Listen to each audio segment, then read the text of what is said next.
Pois é, agora a gente está na linha com o Dr. Ricardo Wobrecht, ele é assessor jurídico do SINDAG e a gente vai falar da lei dos agrotóxicos que foi sancionada. Mas antes disso, eu queria falar bom dia, porque ele, além de ser uma pessoa muito importante para o setor, é um grande amigo também. Bom dia, doutor Ricardo. Bom dia, Cláudio. Você realmente é um grande amigo meu também, de muitas lides e peleias aí em defesa do setor primário, então sempre é uma alegria falar contigo e com teus ouvintes. Tá. Doutor Ricardo, o senhor está em Porto Alegre, né? O senhor mora em Porto Alegre. A gente está acompanhando aqui toda essa calamidade pública aí com consequências das fortes chuvas que têm atingido aí o Rio Grande do Sul, Santa Catarina, no oeste do Paraná. Eu queria que o senhor falasse para a gente como está a situação aí, antes da gente entrar propriamente dito aqui no nosso tema de hoje. Sim, Cláudio, nós ficamos em Porto Alegre, a sede do SINDAG é em Porto Alegre, então moramos aqui também e realmente vivemos uma situação que a minha geração, a geração dos meus pais nunca viveu, né, uma enchente histórica, né, a última que foi tão grande foi de 1941. Sim. E agora nessa noite superou a enchente de 1941, né, alagando todo o centro de Porto Alegre, quer dizer, boa parte, a parte mais baixa, chegando à famosa Rua da Praia, né, que nós temos aqui em Porto Alegre, há muitos anos não existe praia ali, por conta da urbanização, mas hoje a água chegou lá, atingindo também, claro, aqueles que moram mais perto do nosso Rio Guaíba, que é um lago, né, na verdade, mas é conhecido como Rio Guaíba, e então uma situação muito triste, né, por conta dos prejuízos. E no interior foi muito mais grave ainda, porque pessoas não conseguiram sair, muitas não conseguiram sair, houve mortes, né? E uma perspectiva também de uma quebra da safra, né? Havia uma previsão de uma boa safra no Rio Grande do Sul, a safra de verão, de soja especialmente, mas por conta até recuperando aí 2 anos aí atrás houve uma grande seca, né? E agora o estado é atingido por uma enchente no momento da safra, principalmente, então muita gente vai ter perda agora que está na perspectiva, né, de ter uma boa safra e vai ter uma quebra. Então, além, claro, da questão humana, né, das vidas que se perderam, já são mais de 30 mortes confirmadas e mais de 50 desaparecidos, né, o que é muito grave. Mas também há, no futuro, aí uma perspectiva de perda econômica e de prejuízo para todos, né? Pois é.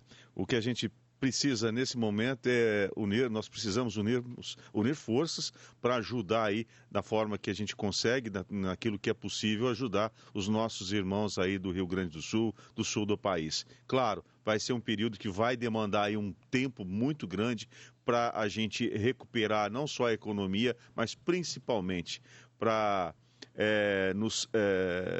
a gente, né, passar por esse período, principalmente para aqueles que perderam familiares nessa tragédia, infelizmente, que não temos controle, né? Quando a coisa vem dessa forma, infelizmente, foge do nosso controle. Para isso, a gente precisa fazer que a nossa política pública também pense como podemos melhorar, né, em matéria de urbanismo, em matéria de segurança, enfim, nos faz refletir. Bom, doutor Ricardo, voltando ao nosso tema de hoje, eu queria que o senhor falasse sobre a lei dos agrotóxicos que foi sancionada. Vamos falar quais os impactos que isso traz não só para o setor, mas para a sociedade? Sem dúvida, Cláudio, a chamada nova lei dos agrotóxicos, né, ela tramitou aí por muito tempo, aí, mais de 10 anos, tramitando no Congresso Nacional e, enfim, foi publicada no final do ano passado, né, com vigência imediata. Então, até isso causou um pouco de surpresa por conta da vigência imediata, porque geralmente quando há uma troca de legislação tão importante, se estabelece um período de adaptação, Sim. né? Sim. Mas a lei passou a viger e isso, em certo aspecto, causou insegurança. Mas ela, no primeiro momento, trouxe questões muito positivas, como, por exemplo, o prazo para aprovação, né? A indústria e também o público consumidor, né, o público que depende desses produtos para produzir, clamava isso para que houvesse uma maior agilidade para a entrada de novos produtos que são mais modernos, mais eficientes, né? São mais eficientes, que são mais baratos, até podem ser mais baratos, né? Então reduzindo o custo, né? A gente sabe que o agrotóxico representa aí muitas vezes 20% do custo da produção, né? Então isso é muito significativo. Então a possibilidade de estabelecer um prazo de 24 meses, que é o que estabelece a lei, né? O prazo máximo de 24 meses para que um novo produto seja aprovado, traz essa perspectiva de modernização, né, dos produtos, né, que também são mais seguros, né, do ponto de vista ambiental, do ponto de vista da saúde pública. Então, isso é muito, muito positivo para todos, né? Também centralizou as decisões no Ministério da Agricultura. Também havia uma discussão aí de choque de poderes, competências, né?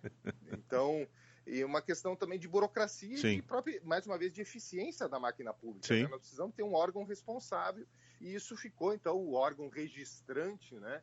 Já estava na legislação, na regulamentação anterior, mas agora foi reafirmado na nova lei dos agrotóxicos, que é o Ministério da Agricultura quem faz o registro e eventuais alterações nos registros já existentes. Então, isso também traz segurança e, inclusive, já repercutiu agora para um caso recente, onde, em fevereiro, de modo unilateral, já trazendo um caso prático para ilustrar como isso já foi positivo, Cláudio, o IBAMA havia proibido um princípio ativo, o tiametoxan, que é um princípio muito utilizado no combate, por exemplo, na tua região, aí no combate da cigarrinha na cana-de-açúcar, também do bicudo no algodão, até de lagarta na soja, muito eficiente, e havia sido simplesmente proibido de um dia para o outro pelo IBAMA, por um comunicado do IBAMA, né? Então pegou o setor produtivo de surpresa e acabou sendo então judicializado, e já tem 2 decisões judiciais com base na lei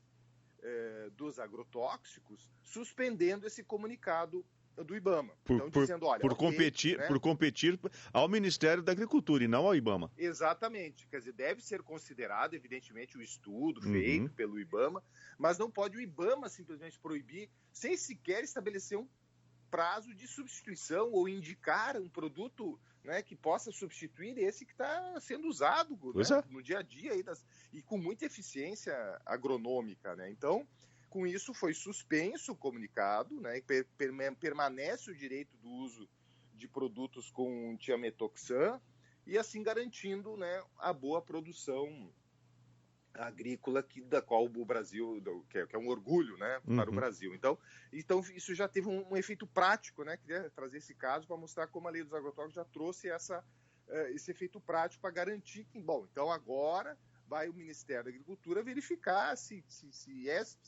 que medidas podem ser implementadas, se é preciso proibir ou se outras medidas de segurança podem ser implementadas para que possa se continuar usando esse produto que é usado há muitos anos, como eu disse, na produção de cana, de algodão, e de soja, por exemplo, e outras tantas, né? Agora, realmente não faz o menor sentido você ter que apresentar para o IBAMA, para a Anvisa, para o Ministério da Agricultura, fazer 3 apresentações e cada um com prazos diferentes.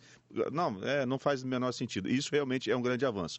Agora, com relação a essas tomadas de decisões, assim, igual essa no caso que o senhor acabou de citar, é um absurdo, por exemplo, você simplesmente proibir um produto que vem sendo usado em larga escala da noite para o dia e assim, as coisas não podem ser assim. Precisa de um prazo, inclusive, para achar um substituto que seja tão eficiente quanto o que está sendo usado. Já imaginou uma praga igual essa cigarrinha pegar e comprometer a produção de soja, comprometer a produção de...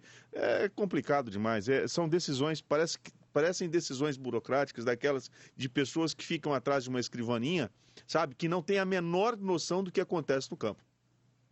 Exato.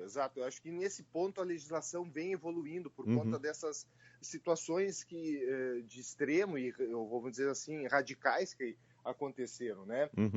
Há previsão hoje também na legislação também de análise de impacto regulatório. Quer dizer, o governo precisa analisar como disse, o impacto daquela regulamentação para daí dizer qual o caminho a seguir. Exatamente. Não é simplesmente um canetaço, uma decisão dentro de um gabinete com base numa ideologia ou com base numa impressão pessoal, não.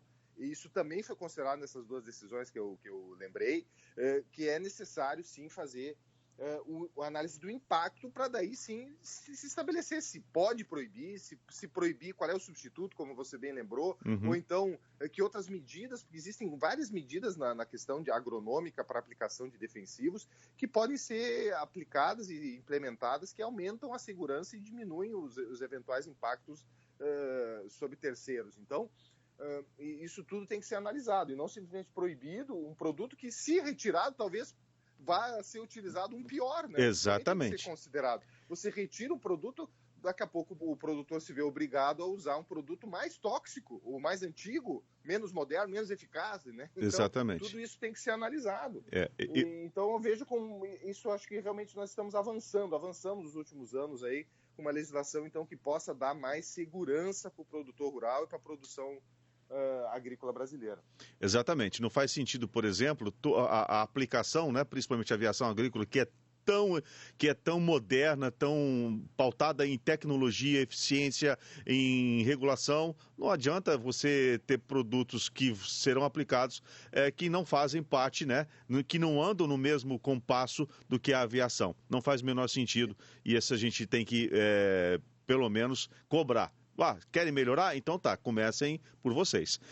Doutor Ricardo, muito obrigado pela participação do senhor aqui hoje e olha, a gente vai contar com o senhor, com a ajuda do senhor, o Departamento de Jornalismo aqui da CBN Grandes Lagos, vai contar com o senhor aí para nos informar sobre essa questão da chuva aí no Rio Grande do Sul e espero que a gente possa se ver no Congresso lá em Santo Antônio do Leveger, é isso, né? Exatamente.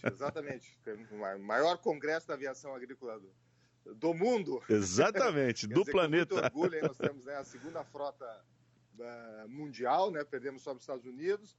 Estão chegando os drones, né, os drones que foram em destaque, mais uma vez, da AgriShow, né, então, isso. Que pode ter a condição de fazer uma aplicação de defensivos mais precisa, com menor quantidade, né, então realmente há muitos avanços.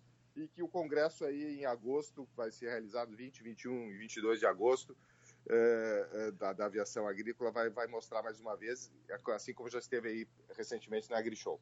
Tá bom. Doutor Ricardo, grande abraço, bom final de semana e força por aí, tá bom? Muito obrigado, prazer sempre falar contigo, até uma próxima. Até.